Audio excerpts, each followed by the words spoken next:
Engineering for better, to serve you better more.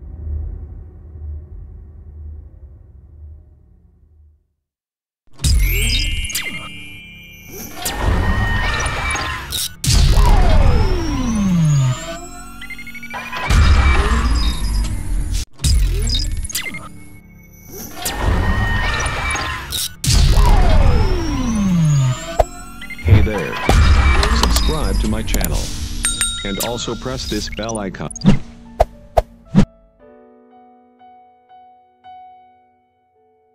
Sistem tata udara gedung, pembahasan mengenai ventilasi mekanis atau biasanya disebut dengan exhaust khusus untuk bangunan tinggi. Terlebih dahulu kami akan menjelaskan mengenai sistem ventilasi mekanis atau exhaust itu sendiri. Jadi ventilasi mekanis atau exhaust itu berfungsi untuk menghilangkan gas-gas yang tidak menyenangkan seperti uap air dan kalor yang berlebihan untuk membantu mendapatkan kenyamanan termal. Hal itu tercantum di dalam SNI nomor 036572 tahun 2001 tentang tata cara perancangan sistem ventilasi dan pengkondisian udara pada bangunan gedung.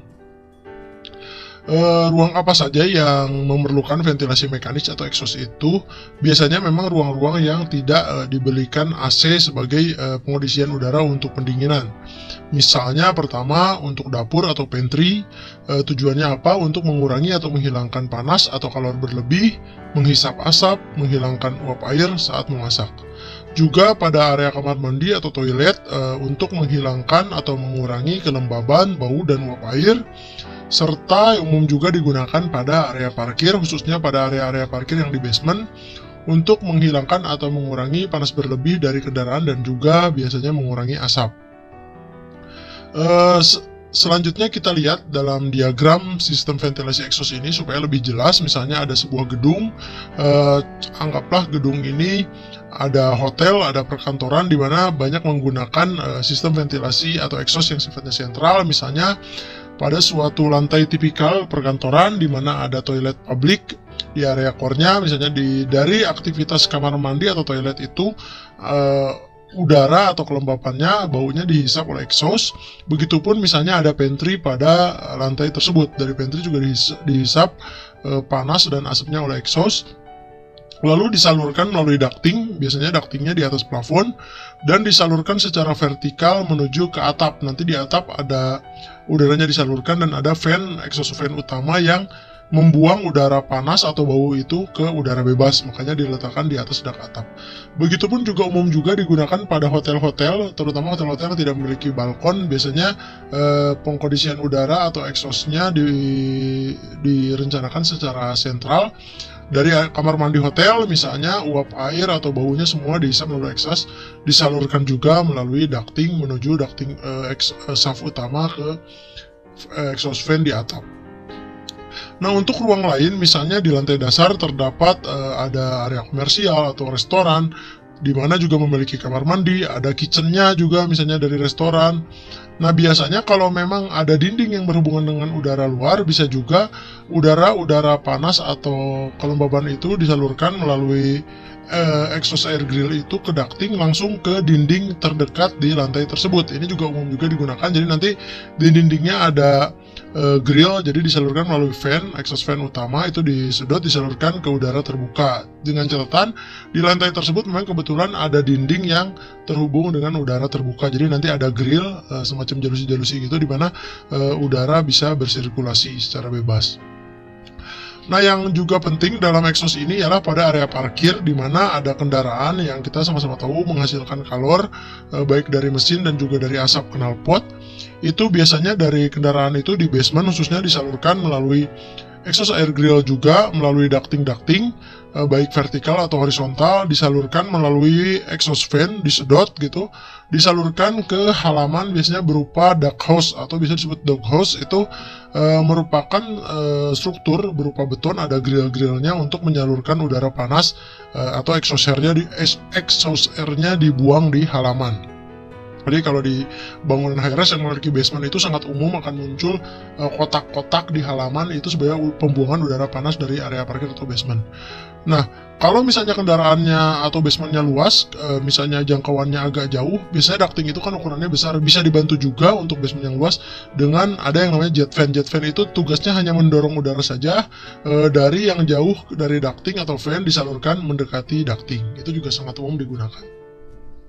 Nah, untuk menjaga pertukaran udara tetap baik, khususnya pada area parkir basement ini, biasanya ada juga diperlukan fresh air. Nah, nanti ada duct house di area lain yang fungsinya bukan membuang udara panas atau udara yang berbau tadi, tapi lebih ke menghirup atau mengambil udara segar. Makanya namanya air intake yang warna biru ini disalurkan juga melalui ducting, dan biasanya ada fan, biasanya ukurannya juga cukup besar, maka kadang memerlukan ruang fan. Nah, untuk fan ini tergantung dimensi atau volume basementnya ya. Kalau basementnya besar ya fannya besar-besar, makanya perlu ruang. Tapi kalau basementnya kecil, biasanya untuk fan yang ditaruh digantung di dak beton atau di balok aja sudah cukup.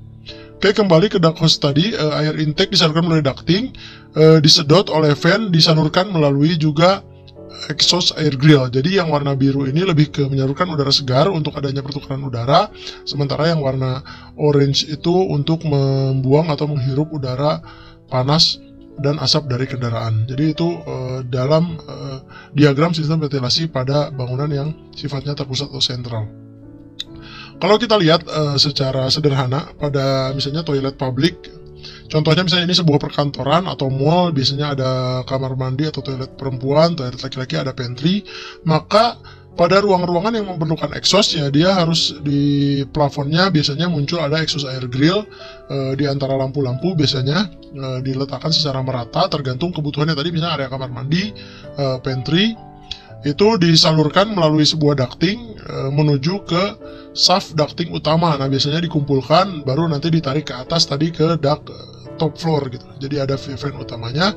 Begitupun toilet yang satunya atau kamar mandi satunya, misalnya juga ada pantry, itu juga disalurkan melalui ducting, disedot masuk ke shaft ducting utama. Ini secara sederhana pada area toilet publik. Yang perlu diperhatikan ialah terkait exhaust ini pada area parkir atau basement, khususnya basement-basement yang ukurannya besar. Jadi kalau kita lihat ini struktur basementnya, misalnya ada kendaraan, nah kendaraan tadi menghasilkan kalor dan asap, itu akan disedot oleh exhaust air grill. Biasanya exhaust air grill ini terhubung dengan ducting. Ductingnya itu biasanya semakin jauh dari fan, dia semakin kecil, semakin mendekati fan, ukurannya akan semakin besar. Nah, ducting itu akan menyedot udara, menyalurkannya melalui exhaust fan, didorong, dihisap, lalu disalurkan ke duct house di halaman. Nah, ini secara lebih detail dari gambar sebelumnya. Baru udara panas atau exhaust airnya disalurkan. Nah, yang perlu diperhatikan ke sini ialah dalam merencanakan basement itu ialah ukuran ducting yang biasanya bervariasi ya, mulai dari 20 sampai 60 cm yang besar, dan juga adanya mesin exhaust yang digantung di plat lantai. Jadi perlu diperhatikan dalam perencanaan clearance dari basement parkir itu sendiri, jangan sampai kendaraannya memiliki clearance yang terlalu rendah sehingga tidak ideal. Selain itu juga tadi di basement harus diperhatikan juga perputaran udaranya, maka perlu adanya duct hose untuk menghirup udara segar atau air intake dari fresh air, itu disalurkan juga melalui ducting. Cuma bedanya di sini ialah ada mesin fan juga sama seperti exhaust fan, cuma bedanya di sini menghirup dari luar ke dalam. Kalau yang tadi dari dalam keluar basement, kalau ini dari luar basement atau dari halaman ke dalam basement, dihirup melalui sebuah fan. Biasanya kalau fannya besar memerlukan ruang fan sendiri, kalau fannya kecil digantung di plat struktur di atasnya. Nah, dari sini disalurkan juga melalui ducting. Sama juga semakin mendekati mesin, maka ukuran ducting semakin besar, semakin jauh dari mesin semakin mengecil, udara disalurkan melalui melalui exhaust air grill juga disalurkan ke basement, sehingga untuk aktivitas di basement ini tetap ada kenyamanan thermal karena udaranya berputar. Jadi udara panas dan asapnya dihirup keluar, tapi di satu sisi disalurkan juga fresh air atau udara segar dari halaman, sehingga nanti kalau kita merencanakan basement akan muncul duck house di halaman di sekitar project kita. Jadi itu sangat umum. Nah, untuk tadi kasusnya misalnya basementnya besar, biasanya ditambahkan didorong oleh jet fan. Jet fan itu biasanya digantung di plat atau di plat lantai struktur di atasnya. Nah, biasanya kalau dari jet fan itu hanya mendorong udara saja menuju ke ducting exhaust. Jadi untuk membantu supaya nanti ductingnya tidak terlalu besar dan tidak terlalu panjang. Nah, yang perlu diperhatikan dalam perencanaan basement ini ialah terkait clearance ya. Sebagaimana kita ketahui bersama bahwa basement itu minimal clearance-nya adalah 2,25 meter, itu standar di Indonesia, jadi jangan sampai kurang dari 2,25. Jadi harus diperhatikan perencanaan ducting-nya seperti apa. Dan juga kita juga tadi sudah info bahwa ducting ini di basement bervariasi ukurannya dari mulai 20 sampai 60 cm. Semakin dekat dengan fan atau mesinnya maka semakin besar, sampai 60 cm, kadang bisa lebarnya tuh lebih dari 1 meter, jadi sangat besar pada area parkir. Sementara di parkir itu tidak hanya ada ducting, nanti ada pipa-pipa plumbing juga, seperti entah pipa air kotor, pipa air hujan, atau pipa-pipa untuk pemadam kebakaran. Jadi itu yang harus diperhatikan dalam perencanaan instalasi exhaust pada area basement. Oke, kita lanjut ke bagaimana cara kita menghitung kebutuhan ventilasi mekanis atau pertukaran udara per jam, khususnya pada ruang-ruang yang lebih mudah dihitungnya. Ruang-ruang yang kecil misalnya pada apartemen, misalnya contohnya kita dalam sebuah apartemen atau bisa juga digunakan untuk rumah tinggal memiliki kamar mandi atau juga memiliki dapur, maka di SNI nomor 6572 tahun 2001 tentang tata cara perancangan sistem ventilasi dan pengondisian udara pada bangunan gedung sudah diatur kebutuhan ventilasi mekanis. Jadi kita lihat satuannya udara segar minimum, satuannya pertukaran udara per jam. Jadi kalau kita baca di yang diwarnai orange itu misalnya kamar mandi 10 pertukaran udara per jam, jadi maksudnya dalam 1 jam harus terjadi pertukaran udara sebanyak 10 kali, sedangkan di dapur harus terjadi pertukaran udara sebanyak 20 kali. Kenapa? Karena dapur itu tentunya karena ada aktivitas memasak ya, jadi kalornya lebih cepat meningkatnya. Jadi ini standar dari SNI-nya sudah ada. Lalu bagaimana cara kita menghitungnya? Kita coba dulu pelajari rumusnya dan standar-standarnya. Jadi untuk menghitung kapasitas exhaust fan ini terlebih dahulu kita harus mengetahui faktor apa saja dalam menentukan kapasitas exhaust fan. Pertama tentunya fungsi ruangan, tadi antara parkir, dapur atau kitchen, dan juga kamar mandi berbeda satuan atau exchange rate-nya. Terus juga volume ruangan, semakin besar volumenya tentunya semakin besar juga kapasitas exhaust fan-nya. Terus tadi ruangannya fungsinya apa, maka perputaran udara atau pertukaran udara yang diperlukan atau exchange rate-nya berapa kali per jam itu sesuaikan dengan fungsi ruangan. Kapasitas untuk exhaust ini ialah CMH atau cubic meter per hour. Untuk rumusnya bisa dilihat perhitungan kapasitas exhaust fan, CMH adalah volume ruang dikali air change hour. Jadi air change per hour itu ACH.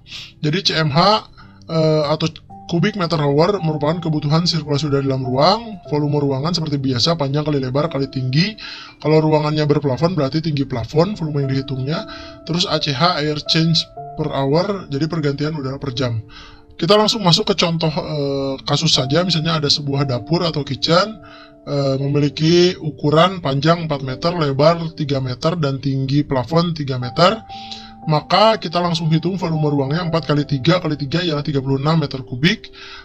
Terus air change per hour-nya ini karena tadi di SNI-nya dapur 20 kali per jam, maka kita langsung masukkan 20 kali.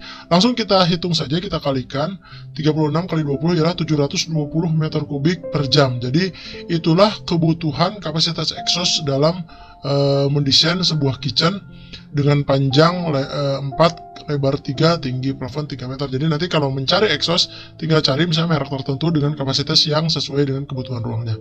Nah, untuk kamar mandi misalnya kamar mandinya ukurannya 3 meter, panjangnya, lebarnya 2 meter, dan tinggi plafonnya 2,5 meter. Nah, maka tinggal dihitung volume ruangannya, berarti 3 kali 2 kali 2,5, yaitu 15 meter kubik. Nah, tadi berdasarkan SNI-nya, air change per hour-nya itu 10 kali per jam. Langsung kita hitung, tinggal 15 kali 10, yaitu 150 meter kubik per jam. Nah, sehingga kapasitas exhaust yang kita perlukan ialah 150 cmh. Nah, ini tinggal beli di distributor, misalnya merek tertentu. Tentunya tidak, untuk beberapa merek mungkin belum tentu angkanya persis sama, tapi tinggal pendekatannya saja. Kalau bisa agak sedikit dilebihkan dari perhitungan ini. Misalnya ternyata di pasaran untuk kamar mandi adanya yang ukuran 200, ya nggak apa-apa pakai yang 200, itu juga tidak masalah. Tapi kalau ada yang mendekati, ya itu pilihan terbaik gitu. Itu terkait perhitungan kapasitas exhaust. Untuk instalasinya kita contoh sederhana saja pada apartemen, misalnya apartemen unit tipe studio. Misalnya ini denah apartemen tipe studio, ada satu kamar mandi dan ada pantry-nya kecil. Maka tentunya tadi sebagaimana informasi di awal, yang diperlukan exhaust ialah di kamar mandi dan pantry. Dari kamar mandi tentunya nantinya ada di plafonnya exhaust ceiling fan untuk menghirup udara dan bau dan lembab dari kamar mandi serta uap air, dan juga dari pantry karena ada aktivitas memasak, itu juga ada udara yang harus dihisap melalui exhaust ceiling fan disalurkan ke ducting. Ductingnya di sini berupa pipa PVC, biasanya pipa 4 in atau 10 cm. Jadi nanti di plafon atau di atas plafon kita ada pipa PVC. Kalau kita mendesain apartemen, disalurkan ke balkon biasanya, dan dihembuskan atau dikeluarkan melalui exhaust air grill, biasanya dibuang ke balkon. Jadi nanti kalau misalnya apartemen itu di balkonnya akan ada grill pembuangan udara dari kamar mandi dan juga pantry. Nah, untuk contoh lain, misalnya apartemen 2 kamar tidur atau 2 bedroom, biasanya tentunya ruangannya lebih besar, ada kamar mandi juga, ada pantry. Nah, alternatif lain ialah dengan adanya exhaust ceiling fan di kamar mandi dan area pantry, memiliki pemisahan ducting sendiri-sendiri, jadi tidak berbarengan seperti yang unit studio sebelumnya. Jadi misalnya ini dari kamar mandi disalurkan ke ducting sendiri berupa pipa PVC juga 4 in, dan dari pantry juga disalurkan melalui pipa sendiri. Nah, ini sebenarnya alternatif yang lebih baik sehingga udaranya tidak tercampur, dan nanti mesinnya bekerja masing-masing, disalurkan ke exhaust air grill ke balkon. Jadi ini alternatif lain. Kalau secara instalasi exhaust ini secara potongan, maka kita bisa lihat secara potongan ini, misalnya ada aktivitas dari pantry atau kitchen memasak, ada asap, ada bau, disalurkan melalui kitchen hood. Biasanya kitchen hood itu untuk menghirup atau menyedot udara panas dan bau dari asap, misalnya dari aktivitas memasak, melalui disalurkan ke exhaust ceiling fan, disalurkan ke ducting. Nah, ini juga sama, biasanya berupa pipa PVC 4 inch. Nah, dan juga dari kamar mandi juga disalurkan disedot oleh exhaust ceiling fan, langsung masuk ke ducting, disalurkan ke balkon. Nah, itu di balkonnya exhaust air grill. Jadi kalau secara potongan kurang lebih seperti ini. Nah, yang harus diperhatikan dalam perencanaan exhaust ini ialah misalnya pada ruang-ruang tertutup seperti kamar mandi, misalnya ada dindingnya, maka sebaiknya pada pintu atau perencanaan pintunya ditambahkan atau disediakan grill untuk air intake. Air intake ini untuk menyedot udara segar sehingga pertukaran udaranya terjadi dengan baik. Jadi ada udara yang disedot oleh exhaust, tapi ada juga udara masuk dari grill di bawah pintu, biasanya air intake. Nah, untuk ruang-ruang yang terbuka tentunya tidak memerlukan air intake seperti ini. Jadi ini catatannya, grill pada pintu ini menjadi penting khususnya pada kamar mandi sebagai supply fresh air atau air intake.